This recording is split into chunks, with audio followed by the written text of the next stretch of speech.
I am Chelsea. A few weeks ago, my father, who had been battling illness, passed away. Regret lingers within me as I wish I could have shared with him the joy of meeting his grandchildren. These thoughts escaped my lips accompanied by a heavy sigh. I got married 5 years ago at the age of 25, and during the ceremony, my father and I made a pact.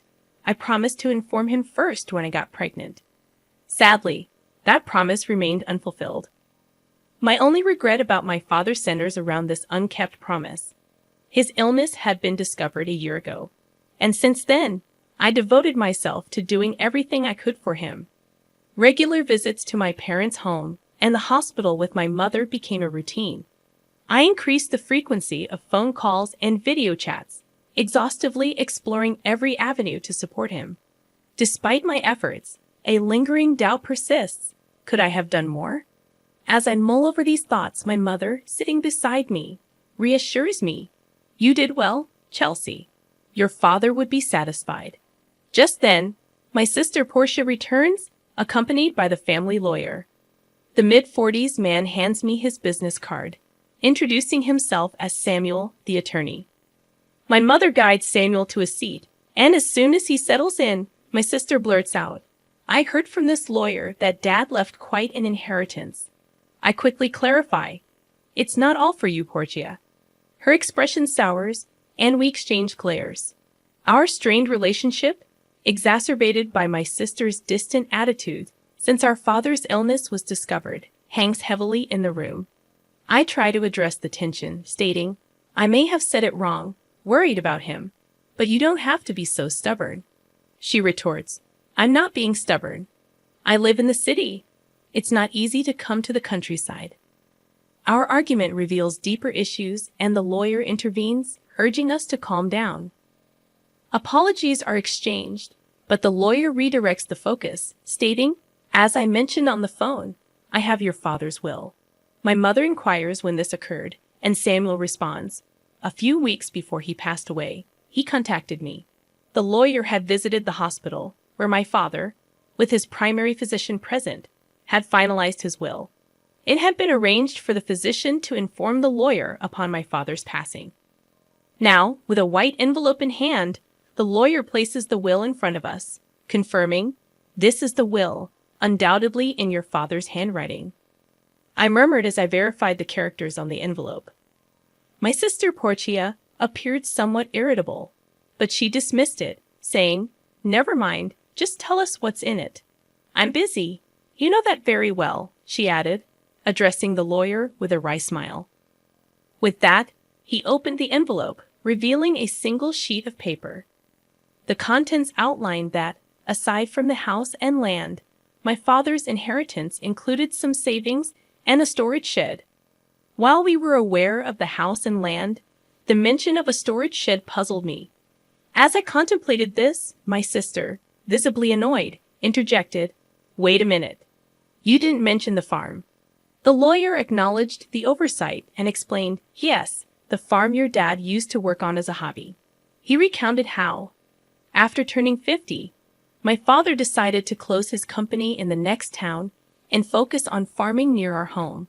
Despite initial objections from my sister, who opposed the decision during her college years, my father persisted, finding joy in the physical activity of farming. Now, my sister insisted that the farm should be part of the inheritance. The lawyer, reviewing the documents, quickly addressed this concern, revealing that the farm was rented land. My sister expressed disappointment, realizing we didn't own the expansive piece of land as she had thought. The conversation then turned to dividing the inheritance. The lawyer suggested giving the house and land to the wife, my mother, leaving the rest to be divided between my sister and me. The savings and storage shed were up for distribution. My sister eagerly claimed the savings, valuing at about $100,000, declaring triumphantly, I'll take the cash. However, I objected, emphasizing my position as the oldest daughter. I proposed that she could have the storage shed, questioning its significance. Despite my objections, my sister was adamant about her claim to the cash. The lawyer clarified that the storage shed was a small building next to the phone, approximately 65 square feet, resembling the size of a small bedroom. He presented photos of the shed, revealing its dilapidated exterior and basic contents, consisting mainly of ordinary tools like hoses, scissors, and shovels. The realization dawned that the shed held little monetary value. "I don't want it," my sister grimaced. I painted the photos too. It was all very ordinary. These are sentimental items, but they won't bring in money. As I pondered this, my sister reluctantly agreed, saying, "Fine, I'll take the cash. You can have that dirty shed." However, I found it unfair. "Hold on, that's not fair. You agreed to the vegetable farming. What are you complaining about now?" My sister countered, making it difficult to argue. Still, I couldn't let her take all of Dad's inheritance without a fight. My sister pressed me, asking if we were good. My mother chimed in, saying, "As long as Portia won't complain later, I have no objections." Reluctantly, I nodded, and the division was settled. My sister grinned, and feeling uneasy. I immediately objected, saying, "Well, I'm not satisfied." "Give it up. You're so greedy," my sister retorted. Her words left me speechless, and I couldn't deny that family was more important than money. My sister abruptly ended the conversation, and in the end, my mother got the house and land. My sister got Dad's savings, and all that was left for me was the dirty shed. My sister, laughing loudly, signed a document promising not to complain about the inheritance division. Filled with complaints, I couldn't help but vent to my mother. "Mom, why didn't you help me?"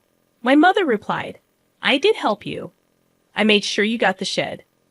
Unhappy about inheriting the shed, I puffed out my cheeks in response. The next day, armed with the shed key from the lawyer, I headed to the shed near the field, a 10-minute walk from home along a deserted rural road. Finally, reaching the empty field, I opened the dusty shed and began looking around for something sentimental from Dad. Yet, all I found were tools and nothing special. Disheartened, I considered taking what was inside when I noticed something odd. The shed seemed smaller on the inside. Puzzled, I walked around to the back and gasped. There was another door. This second entrance wasn't visible from the inside, creating a mysterious space accessible only from the back. Excitement surged through me as I thought, "This must be Dad's surprise." Dad loved surprises, even on birthdays. Memories flooded back and tearing up. I returned inside, searching for the back door key. After finding 2 hidden keys in the handle of a shovel, I tried one in the door at the back. With a click, it opened, revealing a cramped space with a large safe. I wondered, is this from Dad's company? I recognized the safe. It was the same one I saw in the corner of his office when I was a child. Nostalgic, I hugged the safe. This was a true memory of my father, and I felt fulfilled. This alone made the inheritance worthwhile. However, knowing Dad, this couldn't be the end. There had to be more surprises. "There's got to be more surprises," I muttered as I inserted the second key into the safe. With a slightly rusty sound, the safe opened. What? No way. The moment I saw the contents, I was stunned. Inside was an unexpected inheritance. Overwhelmed, I locked the safe and rushed to my mother. After explaining the situation to her, I called my husband, and with his help, we moved the safe from my parents' house. Then it hit me, the contents of the safe were undoubtedly Dad's. However, if it's part of my inheritance, including the shed, I might have to pay inheritance tax. Better get this checked out thoroughly, I thought. The valuable contents of the safe prompted me to consult the lawyer. According to him, for inheritance tax matters, it's better to consult a certified public accountant. So I got a referral to an accountant from a friend and left all the complicated matters to them. The year passed in this way, and just when I thought things had finally settled down, my sister showed up near my home. "What brings you here all of a sudden?" I asked. "Well, I had some business at our parents' house, so I stopped by, yeah, something like that," my sister replied, her behavior appearing strange. No matter how you looked at it, even if my home was close to our parents', it was still a 20-minute drive. We weren't the kind of sisters who would casually visit, especially after the tension of our dad's inheritance. I couldn't shake off my suspicion as I looked at her. My sister, acting a bit nervous, asked, "Can I come in?" "Sure, but what's the matter?" I inquired. "I have something to talk about," my sister said, forcing a smile. Reluctantly, I let her into the house. After serving some coffee, she started to fidget, and then began to speak.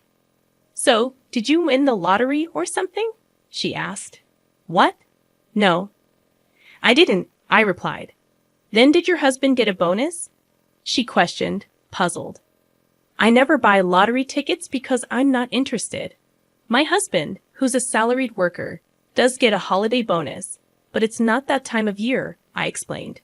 Confused, I asked her directly, "Hey, what are you talking about?" Suddenly, my sister got angry. "What are you making fun of me?" "No. What are you talking about?" she snapped. "Money. Money, you have it, don't you? Money." My sister spoke excitedly.